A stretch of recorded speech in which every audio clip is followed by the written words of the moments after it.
This is section 6.1, day 1, and today we're going to do ratios, proportions, and the geometric mean. So by the end of the lesson, you should be able to simplify ratios, apply ratios to geometric figures, and then solve proportions, which you're used to, and find the geometric mean between two numbers. So we've got quite a few things to do in this particular lesson. So first we just need to talk about a little vocab. A ratio it's a fraction. Oh, my pen's not working. Fraction that compares two amounts. Usually it's written as a fraction, maybe like A over B. Sometimes it's written like this, A with a semicolon and a B, like you're just comparing two things, and this is how it's written.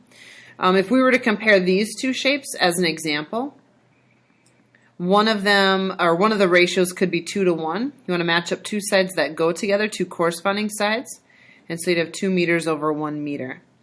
Meters would cancel out and you'd have a ratio of 2 to 1. You could also do small shape to big, so you could end up with 1 over 2. That's okay. If we don't specify or you're not told which shape comes first, then your fraction could be either way. And again, these could go like this, 2 with a semicolon and then 1 with a semicolon. Okay? So first we'll start off simplifying a couple of ratios. The first one is 64 meters over 6 meters. And it's in a semicolon, but I'm going to turn it into a fraction. So 64 meters and 6 meters. And then let's divide by 2.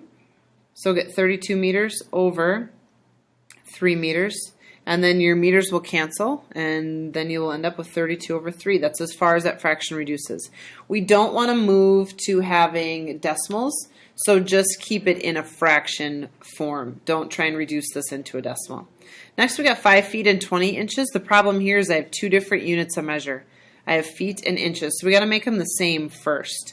So getting rid of this feet, for every foot there are 12 inches, so we can do this little conversion factor, and we'll get rid of our labels, and we'll have 60 over 20, and that will reduce to 3 over 1. Make sure that you write it as a fraction. Don't write this as just a 3. We want to make sure that we are doing both the top and the bottom as a number, okay? Next example says you're planning to paint a mural on a rectangular wall. You know that the perimeter of the wall is 484 feet, and the ratio of its length to width is 9 to 2. So length to width is 9 to 2. It doesn't mean that this side is 9 and these sides are 2, because if we added those up to do perimeter, we would never get 484. So it just means that 9 over 2 is the relationship between their lengths. And so what we're going to do is tack on an x everywhere. And then perimeter means add up all the sides. So 9x and 2x and 9x and 2x equals 484. And then we're going to solve that for x. And we'll get 22. And now that's just x. That's not my length or my width. So in order to find my width, I would do 2 times 22. So my width is 44. And for the length, I would do 9 times 22, which is 198. We were dealing with feet.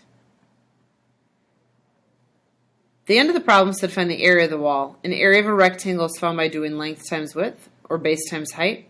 So doing 44 times 198 will give us an answer of 8,712 feet squared. We're doing an area, so make sure you square that. So that's kind of a way to use a ratio in order to solve a problem.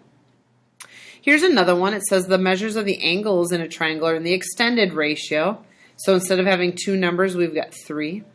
Find the measure of each of the angles. So I've got my triangle here kind of set up. One angle is x. Another one is 2x. That's where that comes from. Again, we're just tacking on an x behind each of our numbers, just like we did in the above problem where we tacked on x's after the 2's and the 9's. And all of those angles together, I'm going to change these into plus signs, have to equal 180. All the angles inside of a triangle have to equal 180, so I'm just going to add these guys up and equal 180. I find out that x is 30, and so if I plug that back in, I get a 30, a 60, and a 90. Make sure that you put degree symbols on those, and then you are done. You found all 3 angles. Next up is a proportion, which you're a little more familiar with. You've seen these before. Lots of kids say like the fish method or the cross method. So a proportion is an equation that states two ratios are equal. And this is where you're going to cross multiply and divide. And it works out real well if you just have one variable and everybody's kind of standard. So 5 times 16, we'll multiply on the diagonal and get 80, those two. And then we'll multiply these two and get 10x.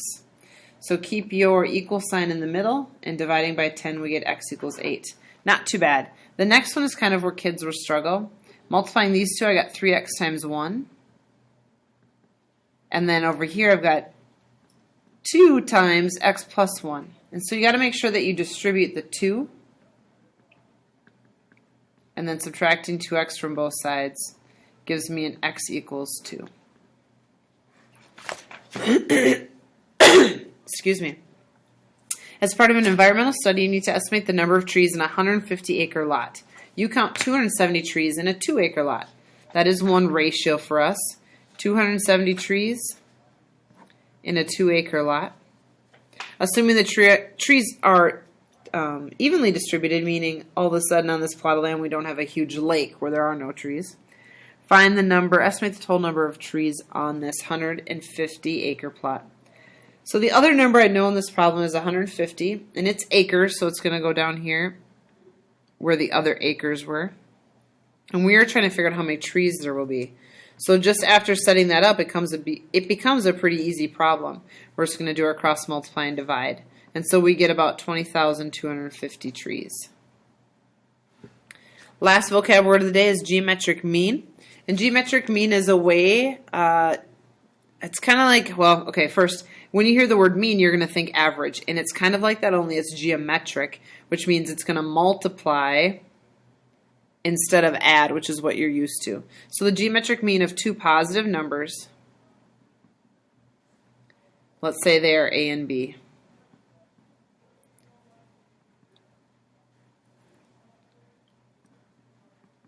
And it follows this little formula.